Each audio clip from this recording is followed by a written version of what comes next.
विधायक महोदय श्री हरीश नाटा जी, शिमला के महापौर श्री सुरेंद्र चौहान जी, उप महापौर उमा कौशल जी, हमारे आईटी इनोवेशन के एडवाइजर्स गोकुल पटेल जी,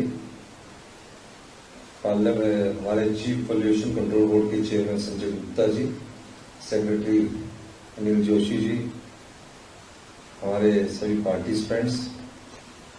सबसे पहले तो मैं जिन प्यारे बच्चों ने ये प्राइज जीते हैं, मैं उनको बहुत बहुत शुभकामनाएं देता हूँ।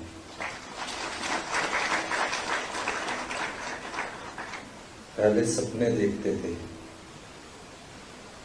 हमें सपने जरूर देखने चाहिए, और सपनों को जब हम आइडिया में कंसीव करते हैं और फिर जब उसको धरातल में लाने की जब हम कोशिश करते हैं, तो इन्हीं चीज़ों से हम आगे बढ़ते हैं। तो मैं उन प्यारे बच्चों को जिन्होंने अपनी मेहनत से और अपने अध्यापक के मार्गदर्शन से ये चीज़ें तैयार की हैं, आपको बहुत बहुत शुभकामनाएं। आज पर्यावरण दिवस है। आज मैं तो सुबह से ही पर्यावरण दिवस के मैं सब जगह बात कर रहा हूँ, और इस वर्ष को सिंगल प्लास्टिक यूज के वर्ष के रूप में मनाया जा रहा है। हिमाचल प्रदेश में 2009 से ही सिंगल प्लास्टिक यूज का बैन कर दिया गया, और लेकिन फिर भी हम देखते हैं अक्सर पूरे प्रदेश में मैं जब जाता हूँ तो पहाड़ों में, नदियों में, छोटे छोटे नालों में, खड्डों में हमारे प्लास्टिक भरा पड़ा है। इस दृष्टिकोण से हमारी सरकार ने आज के दिन ये फैसला किया कि 1 साल में हम जो प्लास्टिक इंडस्ट्रीज है उनसे बात करेंगे, और इस प्लास्टिक वेस्ट को कैसे कन्वर्ट दूसरी चीज़ों में करना है, उस दिशा में हमारी सरकार आगे बढ़ेगी। क्योंकि प्लास्टिक तो एक चीज़ है पर्यावरण में, हमारे एनवायरनमेंट के लिए कई और चीज़ें हैं। स्वच्छ जलवायु कैसे हो, आप देखते कि दिल्ली में PMI लेवल इतना हो गया सर्दी के समय, हिमाचल अभी भी उस पोल्यूशन के बढ़ते स्तर से कंट्रोल में है। हमें उस दिशा में आगे बढ़ना है। तो हमने 40 साल बाद हिमाचल प्रदेश की विधानसभा में जब 17 मार्च को पहला बजट पेश किया था, आपने उस बजट को जरूर पढ़ना है। हमने हिमाचल प्रदेश की जलवायु, प्राकृतिक संसाधनों और जो हमारे संस्कृति है उसका समावेश करके हमने ये लक्ष्य रखा है कि 2026 तक हिमाचल प्रदेश को हम ग्रीन स्टेट के रूप में विकसित करेंगे, हरित राज्य के रूप में विकसित करेंगे। तो ग्रीन स्टेट जंगल से नहीं होगा, ग्रीन स्टेट शब्दों से नहीं होगा, उसके लिए हमने नीतियां लाई।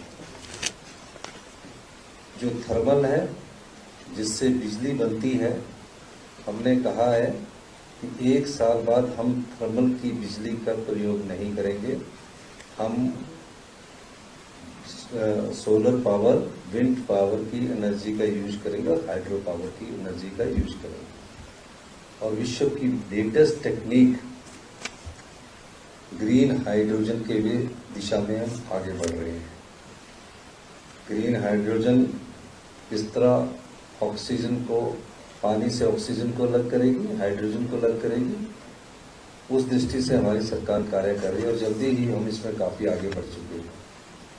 हम अपने एनवायरनमेंट को और अपने राज्य को आर्थिक बदहाली की दौर से आगे लाना चाहते हैं।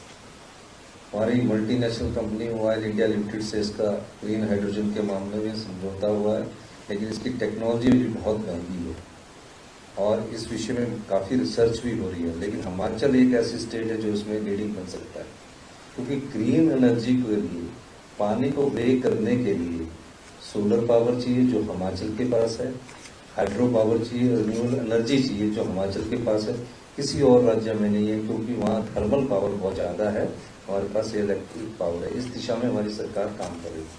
लेकिन अभी हमारी सरकार को 5 महीने हुए हैं, और हम जब कदम से आगे बढ़ते हैं, एक नई सोच के साथ बढ़ते हैं, तो अड़चने आती हैं। क्योंकि एक परंपरा से हम एक बजट पेश करते रहे थे। बजट में सभी का ये सोच होती थी कि मुझे कुछ मिल गया तो ठीक है, मुझे कुछ नहीं मिला तो ठीक नहीं है। हमने इस सोच से ऊपर उठना कि हमारी भविष्य की जो पीढ़ी है उन्हें उन्हें क्या देकर जाना है, और भविष्य के जो बच्चे हैं जो आज यहाँ बैठे हैं, आपको हमसे क्या मिला। हम अतीत के सहारे और वर्तमान की चुनौतियों में और भविष्य की जो हमारी लड़ाई है वो हमारे अधिकारों की है। हमें सामर्थ्य प्रदेश बनाना है, हमें अपने पैरों पर खड़ा होना है। आज जो बच्चा बैठा है इन सबको मैं बताना चाहता हूँ कि हिमाचल प्रदेश में हम कर्ज के सहारे तो सरकार चला सकते हैं, कर्ज पर कर्ज लेकर हम सरकार चला सकते हैं, लेकिन हिमाचल प्रदेश को कभी अपने पैरों पर खड़ा नहीं रख सकते। शिक्षा की हमारी क्वालिटी में कमजोर हुई है, हेल्थ के मामले में हम कमजोर हुए हैं। हम इस दिशाओं में काम कर रहे हैं, लेकिन बदलाव जब होता है तो थोड़ा बहुत कष्ट भी होता है, तो उस कष्ट को भी सहन करने की जरूरत है। लेकिन बदलाव जब अच्छे के लिए हो तो उस कष्ट को सहन करना चाहिए। 4 साल बाद हमारी अर्थव्यवस्था पटड़ी पर आएगी अगर हमारे फैसले ठीक दिशा में आगे बढ़े, और 10 साल में हिमाचल प्रदेश हिंदुस्तान का सबसे समृद्धशाली और अमीर राज्य होगा अगर हमारी बजट की नीतियाँ पर चलेंगी। तो हम इस दिशा में काम कर रहे थे। कोई हम इलेक्ट्रिकल व्हीकल में अगले 3 साल में 50% हमारा टारगेट है हिमाचल प्रदेश में इलेक्ट्रिकल व्हीकल चलेगी। हिमाचल प्रदेश हिंदुस्तान का पहला राज्य है जहाँ एक डिपार्टमेंट को पूरा इलेक्ट्रिकल कर दिया गया है। अड़चने थी, अधिकारी लोग करते हैं ना, अड़चने करते कि ये नहीं हो सकता, वो नहीं हो सकता, लेकिन धीरे धीरे इसलिए हमने ट्रांसपोर्ट डिपार्टमेंट को इलेक्ट्रिकल कर दिया है।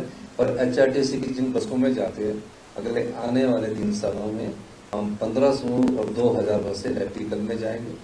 6 ग्रीन कॉरिडोर हमने डिक्लेयर किए हैं। ग्रीन कॉरिडोर का मतलब है वहाँ इलेक्ट्रिकल चार्जिंग स्टेशन लगेंगे, हाइड्रोजन फ्यूल के भी चार्जिंग स्टेशन लगेंगे।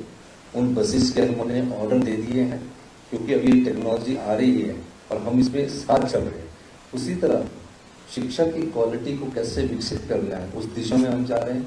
राजीव गांधी देवोनी स्कूल हो रहे हैं, कम से कम 50 बीघा में एक स्कूल होगा जिसमें 10 बीघा में तो स्पोर्ट्स कॉम्प्लेक्स होगा। बच्चों को दिन का लंच वहीं मिलेगा। हेल्थ में हम बदलाव ला रहे हैं। हेल्थ में हम अभी robotic surgery, robotic cath lab इसमें जा रहे हैं, हाई एंड टेस्ट पर जा रहे हैं। सब काम चल रहा है, लेकिन इसको धरातल में आने के लिए भी 2-3 साल लगेंगे। उन 2-3 साल में हिमाचल प्रदेश के बच्चे भी, डॉक्टर भी और हिमाचल की जनता भी हर जगह कम्पीट करेगी, लेकिन उसके लिए हमको कड़ी मेहनत करनी पड़ेगी, तभी हम आगे बढ़ते हैं। समाज का कोई वर्ग पीछे ना रह जाए, तो उसमें हम ऑर्फन बच्चों को चिल्ड्रन ऑफ द स्टेट का दर्जा दिया। हिमाचल प्रदेश सरकार हिंदुस्तान की पहली ऐसी सरकार है कि उनको जितने जिन जो अपनी माता को खो चुकी है, पिता को खो चुकी है, उसका पूरा PhD से लेकर अगर डॉक्टर बनता है, इंजीनियर बनता है, फिर PhD करता है, +1 के +2 के बाद अगर वो किसी भी कॉलेज में जाता है, सब पैसा सरकार देगी। हॉस्टल का पैसा सरकार देगी, पॉकेट मनी 4000 रुपये पर मंथ सरकार देगी, एकेडमिक टूर के लिए भी हम सरकार देगी। तो हम समाज के सभी वर्गों को, एकल नारी, दिव्यांग बच्चे और ये हमारे जितने भी हैंडीकैप बच्चे, हमने ये फैसला किया है कि इनके लिए कोई इनकम की लिमिट नहीं होगी। जो सुविधाएं सरकार की तरफ से मिलती है वो हम देते रहेंगे। लेकिन ये सुविधाओं के बाद भी हमारे ऊपर बहुत अधिक खर्च है। हमने OPS दिया है, इसलिए नहीं दिया कि हमें राजनीतिक लाभ होगा, हम तो सरकार में आगे थे। हमने इसलिए दिया कि आने वाले समय में जो हमारे जो परिवार में न्यूक्लियर हो गए, छोटे रह गए हैं, घर में बुजुर्ग रहेंगे, जब बुढ़ापा आ जाएगा, इकट्ठा पैसा हो जाए, तो मोह ऐसी चीज है अपने बच्चे के लिए खर्च करने में देरी नहीं लगाती और पैसा खर्च हो जाता है। तो हमने कहा कि इसको अश्योर्ड इनकम माना जाए, ताकि जब इन जो हमारे सरकारी कर्मचारी अधिकारी है जिन्होंने 30 साल 35 साल सरकार की सर्विस की है, उनको ये लगे कि हर महीने सरकार से मुझे इतना पैसा आ रहा है, ताकि वो गरिमा में और स्वाभिमान की जिंदगी जी सके। इसलिए हमने वो पेंशन की, जिसके कारण हमें काफ़ी आर्थिक संकट का सामना भी करना पड़ रहा है। 5,500 करोड़ की हमारी लोन की लिमिट है, वो कट कर दी गई है, एक्स्ट्रा एडिट्स फंड है। लेकिन क्या हम इन्हीं चीजों को थोड़ी रहेंगे नहीं, हम लड़ेंगे, आगे बढ़ेंगे और निश्चित तौर पर आप लोगों का हमको साथ चाहिए, हमारी योजनाओं का साथ चाहिए। परिवर्तन कोई एक दिन में नहीं होता, पर परिवर्तन होता जरूर है। 40 साल बाद एक ऐसा हम बजट लेकर आए हैं जो व्यवस्था परिवर्तन का बजट है। इसलिए मैंने कई बार कहा है कि हम सत्ता सुख के लिए नहीं आए, विलासिता की जिंदगी जीने के लिए नहीं आए, कि हम लोन ले लें और लोन ले लें, अपने पैरों पर खड़े होने के लिए आए हैं। इसलिए हम व्यवस्था परिवर्तन करने के लिए आए हैं। पर्यावरण दिवस के इस शुभ अवसर पर मैं आप सब लोगों को बहुत बहुत बधाई देता हूँ। समय लगता है किसी चीज को धरातल में, अब लेटेस्ट टेक्नोलॉजी आ रही है। हम आने वाले समय में 5G के साथ, AI के साथ, मशीन लर्निंग के साथ, डाटा साइंस के साथ आगे बढ़ रहे हैं। उस पर मीटिंग्स के दौर चल रहे हैं। सचिवालय में जो बैठकें होती है वो बहुत, सब बैठकों में हमने आगे कैसे बढ़ना है, ChatGPT में हम आगे जा रहे हैं कि कैसे करना है, किस प्रकार से करना है। AI का बहुत ज़्यादा इस्तेमाल होने जा रहा है। तो ये सब चीज़ें आप लोगों की बढ़ाई के लिए ला रहे हैं और स्कूल का स्तर भी हम बहुत अच्छा करने जा रहे हैं। और ये स्कूल गांव के बच्चों के लिए होंगे। SDM हेडक्वार्टर के 3-4 किलोमीटर के दायरे में ये स्कूल होंगे, जिसका फर्स्ट फेज प्री नर्सरी से लेकर 5th तक का अभी जल्दी इसके फाउंडेशन स्टोन होने वाला और 1 साल के भीतर वो बनकर भी तैयार होगा।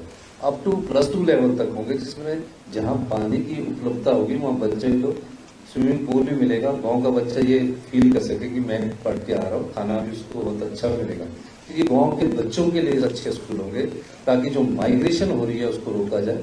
90% हमारे लोग हिमाचल प्रदेश के गांव में रहते हैं और हमारे पास डबल घर होता है, एक का शिमला है तो गाँव में भी घर है, वो माइग्रेट होते हैं। पर हिमाचल में 90% गाँव में सबसे बड़ी बात यह है, शहरों जैसी सुविधा है।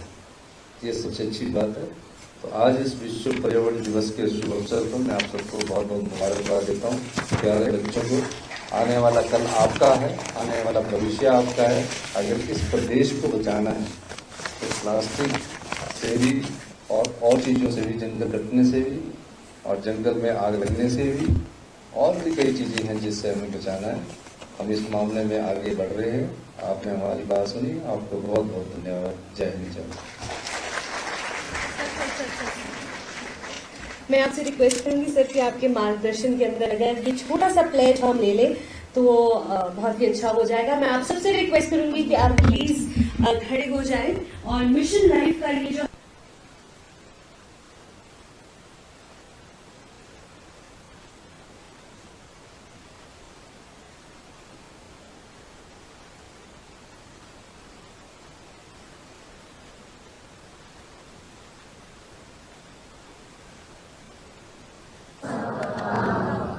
मैं यहाँ भी वचन देता हूँ कि अपने परिवार, मित्रों और अन्य लोगों को पर्यावरण के अनुकूल आदतों और व्यवहार के महत्व के विषय में सतत रूप से प्रेरित करूंगा। मैं एक चीज भूल गया था कि जो पोल्यूशन कंट्रोल बोर्ड के हमारे अधिकारी हैं, कर्मचारी हैं, वो ओल्ड पेंशन स्कीम की बात कर रहे थे कि हमें भी पैसा मिलना चाहिए। बुढ़ापा सुरक्षित करना हमारा ध्येय भी है, मानवीय दृष्टिकोण भी है, राजनीतिक नहीं है। आपके पहले सारे फाइनेंशियल्स देखूंगा, उसके बाद इस पर मैं आपके पर सहानुभूति पूर्वक विचार करूंगा, आगे बढ़ूंगा।